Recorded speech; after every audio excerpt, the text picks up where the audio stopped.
Bonjour mesdames, c'est une vidéo qui fait suite à la vidéo sur comment éviter un viol prémédité. Ça veut dire que la zone de danger est bien réelle. L'homme tourne autour de vous à plusieurs reprises, il manifeste un grand intérêt, n'écoute pas vraiment vos mises à distance et vous sentez que un soir il rentre un peu alcoolisé ou défoncé, peu importe, vous sentez que ça pourrait être compliqué à gérer. Euh,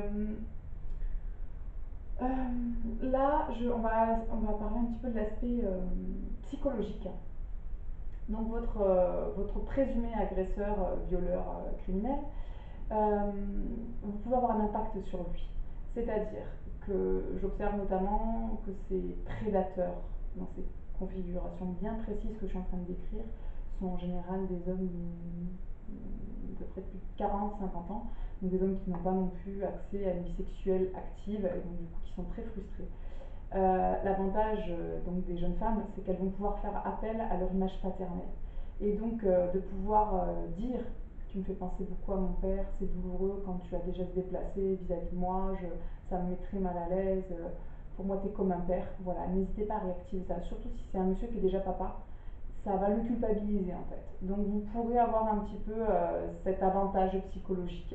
Cet avantage-là ne va pas durer indéfiniment, la pulsion sexuelle est très importante, donc vous allez minimiser et ralentir un petit peu ce processus-là. Deuxième point, si vous sentez vraiment que c'est quelqu'un qui va passer à l'action, vous le sentez, voilà, mais vous avez du mal à quitter le lieu. Là, tous les conseils que je donne, c'est pour des majeurs. Hein. Les mineurs, c'est mise à l'abri tout de suite. Hein. Là, c'est que des conseils que je donne aux majeurs.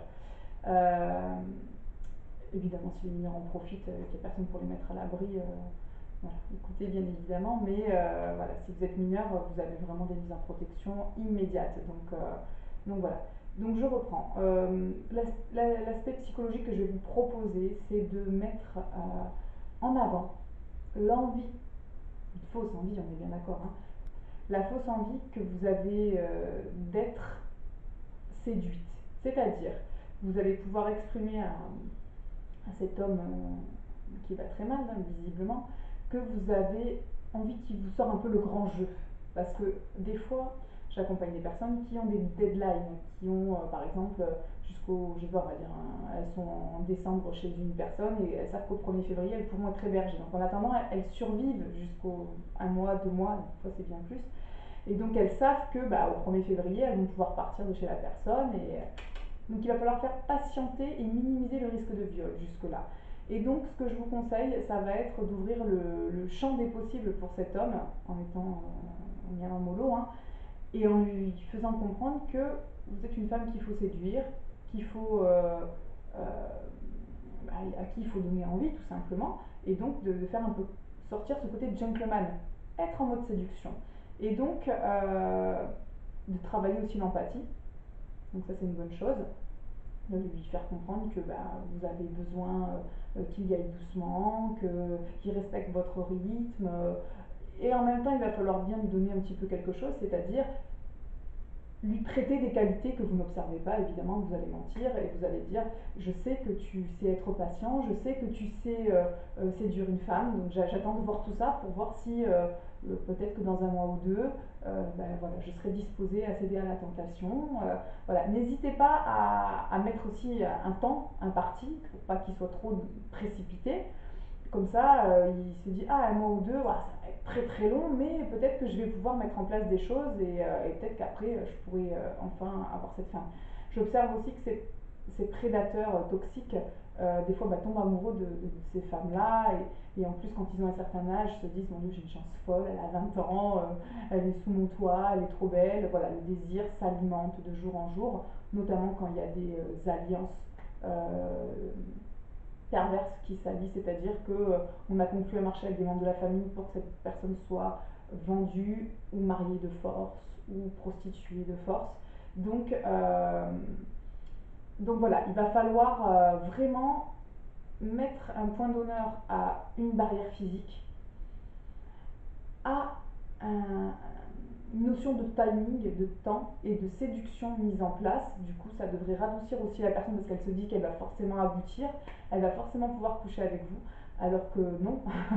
Mais j'ai envie de dire, ça va être un jeu psychologique qu'il va falloir bien mener, parce que si vous n'êtes pas sûr de partir par exemple au 1er février et que ça se reproduit un mois de plus, là par contre il va trouver une légitimité à passer à l'action, au viol.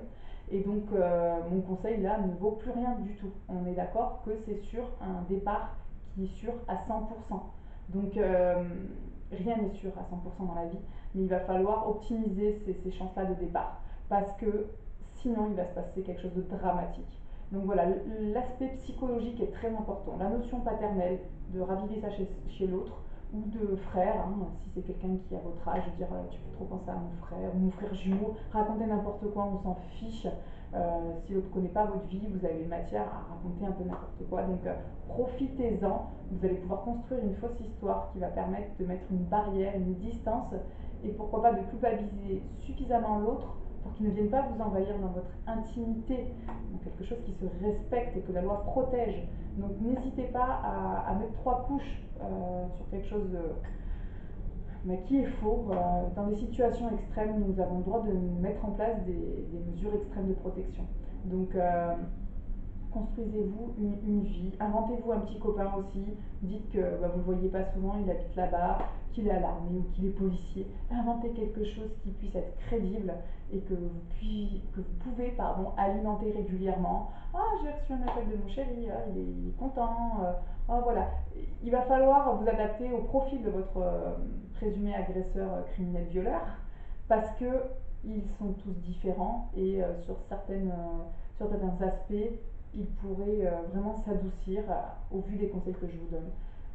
Peut-être que ça pourrait aussi alimenter quelque chose de plus violent, mais de ce que j'en ai vu pour l'instant, je pense que mes conseils sont plutôt généralistes et pourraient s'adapter sur plein de situations.